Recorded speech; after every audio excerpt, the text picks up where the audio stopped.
পুরুষ মানুষ সহজে কাঁদে না, কারণ পুরুষের চোখে জল মানায় না।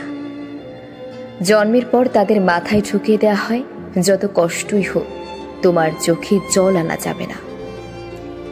নারীরা হুটহাট কেঁদে উঠতে পারে, নারীরা রাগে কাঁদে, অভিমানে কাঁদে, কষ্টেও কাঁদে, কিন্তু পুরুষ কখনো অভিমান কিংবা রাগে কাঁদে না। নারীর চোখের জলে ছলনা থাকলেও পুরুষের চোখের জলে কোনো ছলনা নেই। তবুও যদি কোনো পুরুষ কাঁদে, তবে বুঝতে হবে সে বড় কষ্টটাই পেয়েছে এবং সে আসলেই কাঁদছে। পুরুষ কান্নার অভিনয় করতে পারে না।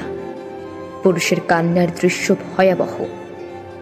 পুরুষের কান্নার কারণ তীব্রতার হয়। তবুও পুরুষেরা কাঁদে। পুরুষ কাঁদে চার দেয়ালের আড়ালে। পুরুষ কাঁদে বারবার ইন্টারভিউ বোর্ডে ব্যর্থ হয়ে সার্টিফিকেটের দিকে তাকিয়ে।